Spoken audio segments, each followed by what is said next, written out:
Hello. Today we are going to be discussing a common atheist argument. That atheist argument being, why does a good God allow evil? A lot of atheists will say that and say, checkmate Christians, because this is usually put towards Christians. And when atheists say this, they often forget two key factors. One, the main cause of evil. Two, God will often allow evil to exist for a time because defeating it causes a greater good. Let me start with number one. Humans are the main cause of evil. You could say, well, no, that be God, and I would say, well, not really. Many wars, famines, literally hate, almost everything we call evil. The reason why some people can't live stable lives or good lives is because of humans. We do things for our own personal gain, we cause pain to others, we often make the world worse, we do all kinds of terrible decisions that are recognized as evil.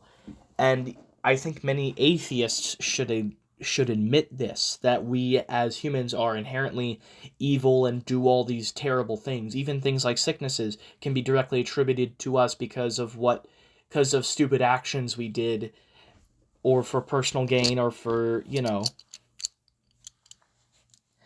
And I feel like atheists should admit that.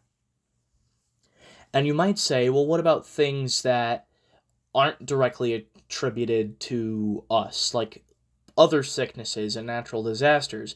And I would say to you, well, often sicknesses can come from natural things. It's not entirely God's fault that they happen. Sometimes, a lot of the time, they come from human mistakes. A lot of the time, they come from almost anything. It's not truly God's fault. But also for natural disasters, that feels not as good as an argument as some of the other ones. Because, per se, a forest fire. A forest fire can lead to better growth, to allow the forest to strengthen itself and grow back.